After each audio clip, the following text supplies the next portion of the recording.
Baik, Assalamualaikum warahmatullahi wabarakatuh. Kami dari kelompok 4, pada pertemuan kali ini kami akan menjelaskan materi tentang keputusan investasi modal. Sebelumnya, perkenalkan, nama saya Bagas Tegar Laksana, NIM 19104210072. Untuk materi pertama, kami akan menjelaskan tentang jenis-jenis keputusan investasi modal.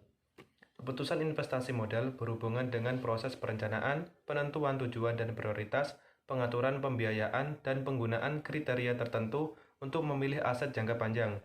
Proses pembuatan keputusan sering disebut dengan penganggaran modal. Ada dua jenis penganggaran modal, yaitu yang pertama, proyek independen, dan yang kedua adalah proyek mutually eksklusif.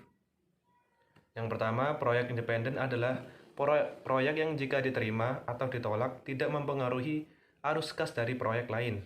Contohnya, keputusan Astra International untuk membangun pabrik baru Toyota tidak berpengaruh terhadap keputusan untuk membangun pabrik Daihatsu. Yang kedua adalah proyek mutually eksklusif adalah suatu proyek yang jika proyek diterima akan membuat ditolaknya alternatif proyek lainnya. Misalnya, keputusan untuk meneruskan penggunaan mesin manual atau menggantikannya dengan mesin yang terotomatisasi. Nah, jadi itu jenis-jenisnya. Jadi keputusan investasi modal itu berhubungan dengan investasi pada aset jangka panjang. Salah satu tugas manajer adalah untuk menentukan apakah investasi modal akan dapat mengembalikan investasi awal dan memberikan return yang memadai. Secara umum disepakati bahwa return yang memadai harus menutupi biaya oportunitas dari modal yang diinvestasikan. Mengingat bahwa modal investasi sering diperoleh dari sumber-sumber yang berbeda, maka return yang dihasilkan juga merupakan campuran dari biaya oportunitas. Berbagai sumber yang digunakan dalam permodalan. Manajer harus memilih proyek yang menjanjikan maksimalisasi kekayaan pemilik perusahaan. Untuk membuat keputusan investasi, manajer harus memperkirakan jumlah dan waktu munculnya arus kas, menilai risiko investasi, dan mempertimbangkan pengaruh proyek terhadap laba perusahaan. Salah satu hal tersulit adalah memperkirakan arus kas. Keakuratan arus kas akan meningkatkan reliabilitas keputusan investasi. Dalam membuat proyeksi arus kas, manajer harus mengidentifikasi dan menghitung keuntungan terkait dengan proyek yang diusulkan. Ada dua model yang digunakan untuk membuat suatu keputusan investasi modal, yaitu non-discounting model dan discounting model. Untuk materi model tersebut akan dijelaskan di materi selanjutnya. Terima kasih. Assalamualaikum warahmatullahi wabarakatuh. Saya Dea Junia Ratri Hidayah, NIM 1910421073 akan mempresentasikan materi selanjutnya, yaitu model non-diskonto. Model non-diskonto yang pertama adalah periode pengembalian atau payback period. Payback period di sini adalah jangka waktu yang digunakan oleh perusahaan untuk mengembalikan investasi awalnya. Rumus yang digunakan dalam metode periode pengembalian di sini adalah periode payback sama dengan investasi awal dibagi arus kas tahunan.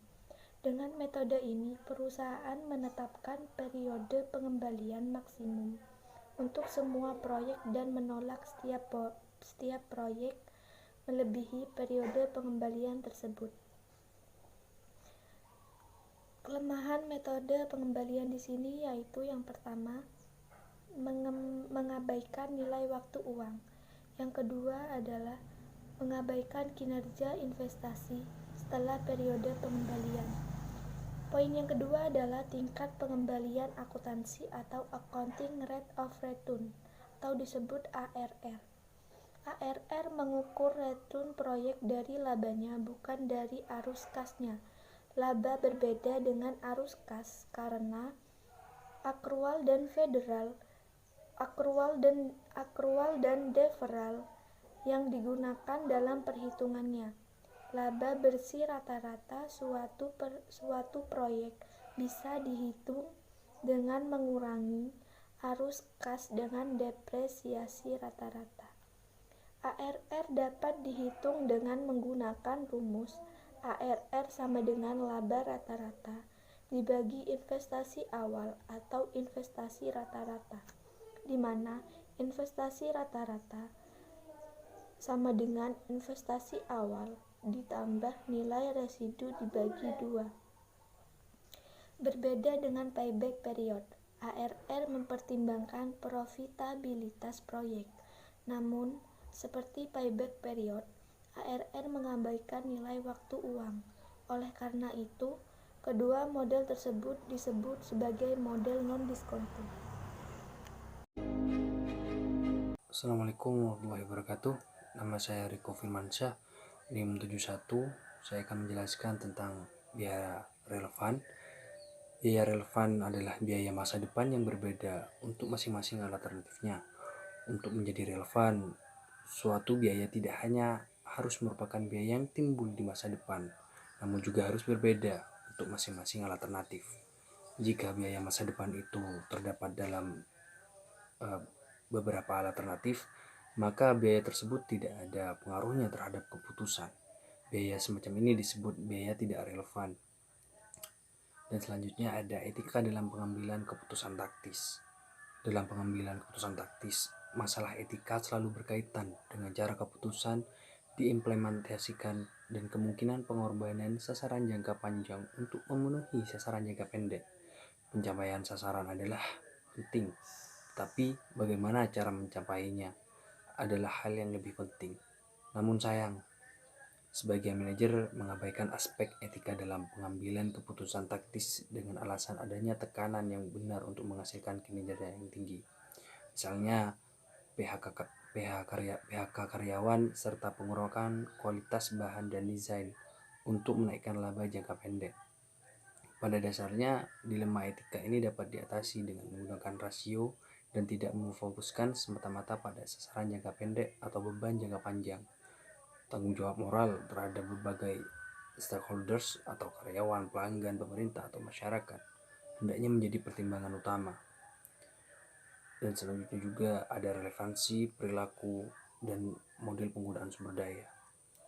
Biasanya biaya variabel dianggap sebagai biaya yang relevan, sedangkan biaya tetap dianggap tidak relevan. Namun kunci utama dalam memahami biaya relevan atau tidak relevan ini adalah bahwa perubahan terhadap permintaan dan penawaran atas sumber daya aktivitas harus dipertimbangkan dalam penilaian relevansi. Jika perubahan dalam penawaran dan permintaan sumber daya terhadap beberapa alternatif menyebabkan perubahan dalam pengeluaran sumber daya, maka perubahan dalam pengeluaran sumber daya merupakan biaya relevan yang harus digunakan dalam menilai keunggulan relatif dari dua alternatif. Sekian dari saya. Apabila ada salah kata, mohon maaf. Wabillahi taufiq wal hidayah. Wassalamualaikum warahmatullahi wabarakatuh. Assalamualaikum warahmatullahi wabarakatuh. Nama saya Yulia Dulestari, NIM 1910421070. Di sini saya akan menjelaskan poin-poin dari materi keputusan investasi modal, post audit proyek modal. Yang pertama yaitu post audit mengukur kinerja aktual proyek terhadap estimasi proyek tersebut. Yang kedua yaitu post audit juga dapat merekomendasikan suatu tindakan koreksi untuk meningkatkan kinerja atau untuk meninggalkan atau menghentikan proyek tersebut. Adapun keuntungannya, yang pertama yaitu dengan mengevaluasi profitabilitas post audit, memastikan bahwa sumber daya perusahaan telah digunakan secara cermat. Yang kedua, post audit mempengaruhi perilaku manajer. Post audit memberikan umpan balik terhadap manajer untuk membantu meningkatkan membuat keputusan di masa depan. Meskipun demikian, post audit juga memiliki keterbatasan. Yang pertama yaitu memerlukan biaya cukup besar dan asumsi yang digunakan menjadi kurang tepat karena adanya perubahan dalam lingkungan optimal aktual. Poin yang selanjutnya yaitu proyek mutually eksklusif. Banyak keputusan investasi modal yang berhubungan dengan proyek-proyek yang bersifat mutually eksklusif atau saling meniadakan. Model yang sering digunakan untuk memilih suatu proyek di antara beberapa alternatif yang tersedia adalah NPV dan IRR. Dalam proyek independen, NPV dan IRR berhasil menghasilkan keputusan yang sama. Jika NPV lebih dari 0, maka INR lebih dari tingkat retur yang dibutuhkan. NPV berbeda dengan IRR dalam dua hal. Yang pertama yaitu NPV mengasumsi bahwa masing-masing arus kas masuk yang diterima diinvestasikan kembali pada tingkat retur yang diminta. Sedangkan IRR mengasumsi bahwa masing-masing arus kas masuk diinvestasikan pada tingkat IRR yang ditentukan. NPV mengukur profitabilitas dalam nilai absolut, sedangkan IRR mengukur dalam nilai relatif. Sekian dari saya. Wassalamualaikum warahmatullahi wabarakatuh.